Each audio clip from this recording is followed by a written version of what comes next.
Welcome back. July 5th, 2016. I hope everybody had a wonderful holiday yesterday, celebrating our country.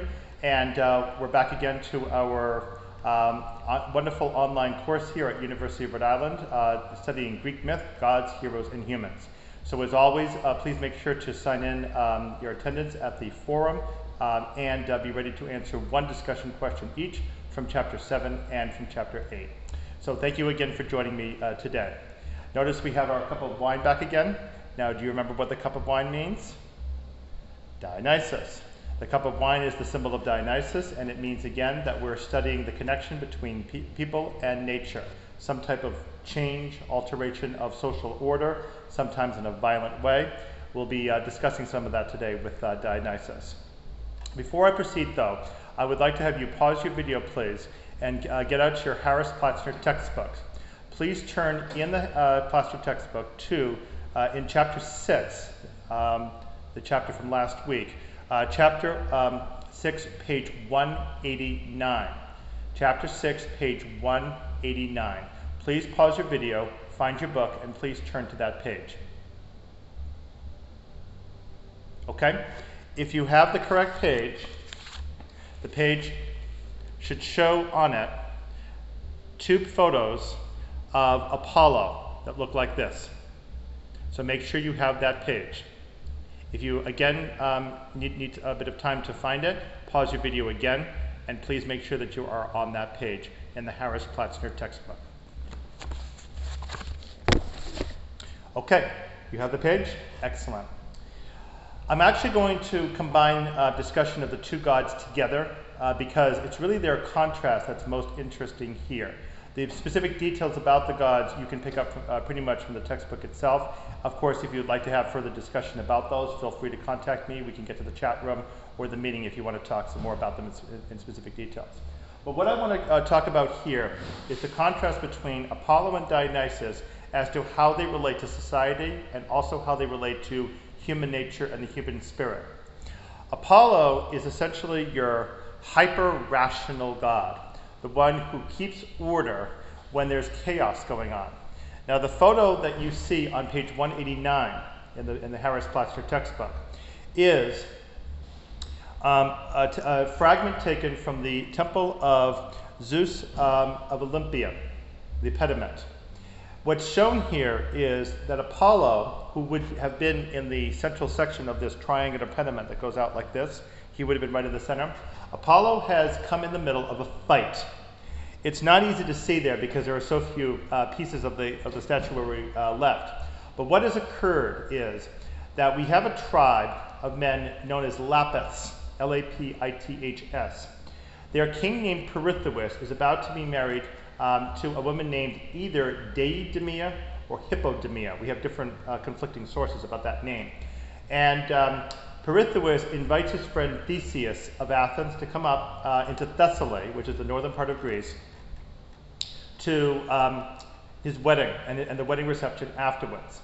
The problem is that before Theseus can get there, the wedding happens, and then, unfortunately, during the reception, a whole bunch of brutish centaurs show up. Centaurs, of course, are half-man, half-horse beasts, and they try to steal the bride.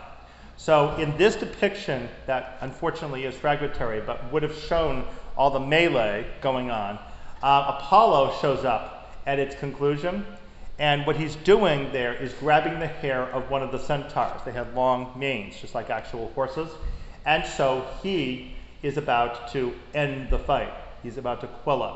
So Apollo, just like this, is essentially the rock in the storm, the one who brings order when there's been chaos. Now, Dionysus, of course, is exactly the opposite. There is, interestingly, a closer connection between Dionysus and Apollo than one might realize, because periodically Apollo, who is connected closely with the oracle at Delphi, we'll talk about that more in a minute, would be away on vacation, and Dionysus would come in his place. And so Dionysus actually did have that connection with Apollo. In addition to that, of course, Dionysus can be contrasted with Apollo, and therefore in a strange way makes a kind of complement with them, because where Apollo is associated specifically with order and rationale, Dionysus is the opposite. He's associated with the disruption, the tearing apart of order. So you're going to see later the play by the tragic playwright Euripides called the Bacchae. The Bacchae are the women celebrating Bacchus. That's the Roman name for Dionysus. And the Bacchae are the ones who observed Dionysus correctly. But the city of Thebes, which was ironically his birth city, refuses to honor him, and they even make bad comments about his mother. His mother apparently was approached in the middle of the night by some strange person, and she never got to see who it was. And the thought was, well, actually the strange person was some adulterer, that she was effectively like a prostitute. And so that kind of bad rumor got around, especially from her sisters, Dionysus' aunts. So Dionysus comes back to Thebes to punish that city for disrespecting him with very, very bloody, sanguinary consequences. And I will not spoil the story for you more. I will let you discover what happened. Although you've actually had a hint to it in a previous video if you kind of remember something I said about Dionysus before, but I'll let you go and figure that out if you would like. In any event, that's Apollo and that's Dionysus. Now, Nietzsche is the famous German philosopher who, in his very early days as a writer, wrote a work called Birth of Tragedy. This was not a popular work, and Nietzsche himself did not particularly appreciate his writing skill or philosophical skill later in life. But it's a very interesting one to just present a theory about how to interpret Apollo and Dionysus. Apollo is essentially the rational element of the psyche. Dionysus is essentially the irrational element. And what Nietzsche says in The Birth of Tragedy is it's as if the two are in a balance in the human nature. And the point for humanity to be able to survive well is to keep these two elements of the psyche in proper balance. So you can't be hyper-rational. You also can't be totally off the wall either. Now, getting totally off the wall kind of makes sense. If you get carried away with emotion too much, you will probably make rash and decisions with very unpleasant consequences. That, for instance, happens to Ajax when Ajax is tricked by Odysseus out of receiving the armor of the deceased Achilles.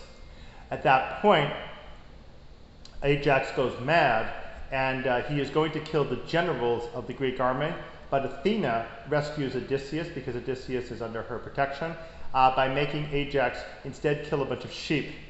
So effectively, Ajax's tragedy befalls him because he goes totally berserk. He loses his hold on reality. However, in Euripides' Bacchae, the play I mentioned before, the villain in that play is the Theban king Pentheus, whose name in Greek is associated with the word suffering. Pentheus is hyper-rational. He is trying too hard to prevent the worship of Dionysus in his city of Thebes. Admittedly, that worship is causing a lot of disorder. The women are all running amok every place and not observing their proper domestic duties. So there is some sense in what Pentheus is trying to do, but nonetheless, what Pentheus is doing is effectively disrespectful of the gods and therefore wrong. And of course, there's also some family history because actually Pentheus and Dionysus are cousins. And so when Dionysus comes back to Thebes, he especially inflicts punishment on Pentheus, who ends up getting sparagmos, the word for scattering and splitting up, in different directions. And again, we'll talk more about that later when we revisit Greek tragedy after your midterm exam. Now, I want to return to Apollo for a little bit. There's also a couple of other things to mention with Apollo. These two locations, Delos and Delphi. Delos is a very small island on the Aegean Sea. In fact, I would like you to pause your video and please get out your map of the Greek world with the Aegean Sea. Now that you have your map out, look in the dead center of the map and you will see a place where it says Delos, right in the middle of the blue. You'll actually see a dot there. That black dot is Delos. It's actually covered by the dot. It's such a small island that it doesn't even show. In size, it's about a square mile, which means it's about the same size as Central Falls in Rhode Island. It's tiny. But this island is hugely important in Greek mythology and Greek politics. Delos is where excuse me, Apollo and Artemis were born, and therefore it has a lot of prominence. The reason why they were born there is that their mother Leto, was one of Zeus's many paramours, and she could not give birth anywhere because every single location threw her away by saying, no, we can't have you give birth here because Hera will come and get us. So Hera, after all, is Zeus's wife and sister, and really doesn't appreciate Zeus's having affairs, like any wife. So finally, Leto comes to Delos. At that time, Delos is actually called a different name. It's called Ortygia. The name Delos is the later Greek name that means shining, like brilliant. So Delos is such a small island that she says to poor Leto, yes, come on down. You can give birth here. If I get sunk to the bottom of the Aegean Sea, I don't care. I'm so tiny, no one will miss me anyway. So she lands there. And then Artemis is born successfully, but Apollo gets stuck inside. And now there's a need for a midwife to deliver their equivalent of a cesarean. Unfortunately, however, Hera, foreseeing all this, has gotten the midwife goddess named Eilithwia to be tied up in a conversation so that she's unaware that there's a problem going on down in Delos. It finally takes Athena to come and bribe Hera with a gold and amber necklace to say, would you please allow my new half-brother to be born? I would really like it, please. And finally Hera says, all right. And so then Eilithwia gets to go down and Apollo gets born also. Artemis, by the way, is born full-born and is trying her best to be a midwife, and of course isn't very successful at it on her first try. Interestingly, because of that, Artemis, in addition to her attributes of archery, the hunt, and the moon, is also associated with childbirth. Curiously, Artemis herself was a perpetual virgin. She was never actually married. In any event, Delos becomes a very strong political spot in Athens because that same tyrant I mentioned in a previous video, Pisistratus, went out to Delos and purified it on behalf of the city of Athens. As a result, Delos became essentially a possession of the city of Athens, and when Athens was collecting tribute from a whole group of allies as protection against the Persians coming in to invade, that money was kept for several years on the island of Delos. So that's Delos. Delphi is the famous oracle. It's where someone would go to ask a question, such as, if I want to invade the Persian Empire, would I be successful? The answer will always be something mysterious, like, if you go and invade the Persian Empire, you will destroy a great kingdom. Okay, so I will go and invade the Persian Empire. Oh, wait a minute. You mean I actually am going to destroy my own kingdom? Oh, but you didn't tell me that. Well, that's what happens. That, by the way, was King Croesus, who suffered the misinterpretation of the Greek oracle in that respect, and we're told that story by the Greek historian Herodotus. So Delphi was the place in the southern portion of central Greece. It's right along the Gulf of Corinth that comes in. From your direction, it'll be like this, a long, narrow Corinth like this. You should find it on your map. Delphi was located in the mountains, and apparently it was located above a volcanic spot that used to spew up rather toxic gases. And it's thought that anybody breathing them in would go temporarily insane or have some kind of a trance. And that may explain that when people came to Delphi to ask questions of the oracle, the priestess, who was known as Pythia, P-Y-T-H-I-A, Pythia, would often act kind of insane, possibly. In any event, but Delphi is an example of an intermediary spot between the god and humanity. The priestess acts as the go-between between the god and humanity. Why, by the way, is she called Pythia? We have the story given to you in your textbook, Apollo's, the hymn of Apollo, that when he was trying to locate a spot for his oracle, he came to this location. He came to a spring named Telphusa, who didn't want him to disturb the land. So she told him, oh, go up further north. There's a place up there called Delphi. It would be a great spot for your oracle. So he builds his oracle up there after he finds the spot. Little problem that Telphusa conveniently forgot to tell him. There's a gigantic dragon there called the Python. And so Apollo has to battle the python, and luckily with some nice well-placed arrows, shoots her and kills her. Actually, that python had a long story. She actually was the nursemaid to a monster called Typhon that Hera gave birth to alone when Zeus was in one of his little affairs. So Typhon was raised by Python for a time.